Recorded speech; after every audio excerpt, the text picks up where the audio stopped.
Tiwala si Pangulong Ferdinand R. Marcos Jr. na mas magiging matatag pa ang relasyon ng Pilipinas at Estados Unidos kasunod ng pulong nila outgoing US Vice President Kamala Harris.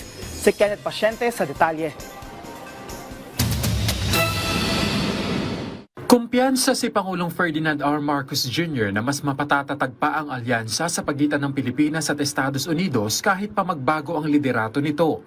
Ipinunto yan ng Pangulo sa naging pag-uusap nila ni US Vice President Kamala Harris sa pamamagitan ng phone call. Kabilang sa ipinunto ng Pangulo na mahalagang progresong nakamit sa bilateral relations nito sa US ay ang ekonomiya, diplomasya, depensa at seguridad.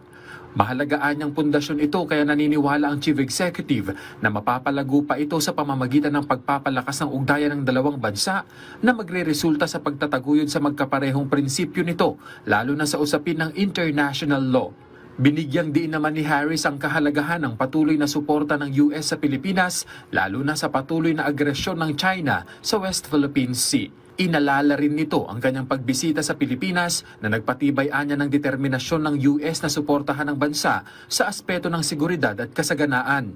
Ipinunto rin niya na suportado ng US Congress na mas mapalakas pa ang relasyon ng Estados Unidos at Pilipinas, lalo na sa seguridad, paglago ng ekonomiya, gayon din ng people-to-people relations. Bagay na kinilala naman ng punong ehekutibo kasabay ang pagpapasalamat kay Harris at sa mga hakbang ng US government para maipagpatuloy ang magandang relasyon ng dalawang bansa.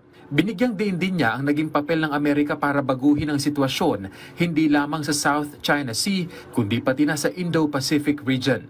Ang tawag sa pagitan ni Harris at Pangulong Marcos Jr. ay naganap ilang araw lamang matapos ang trilateral phone conversation kasama sina US President Joe Biden at Japanese Prime Minister Ishiba Shigeru.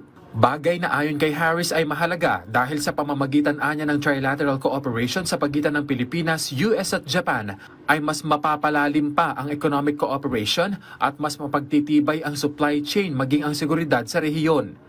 Ang US ang pinakamatagal at nag-iisang treaty ally ng Pilipinas. Ang bilateral defense at seguridad ang pangunahing haligi ng ugnayan ng dalawang bansa na patuloy na isinasagawa sa ilalim ng Mutual Defense Treaty, Visiting Forces Agreement, Enhanced Defense Cooperation Agreement at iba pang bilateral agreements. Kenneth Pasyente, para sa Pambansang TV, sa Bagong Pilipinas.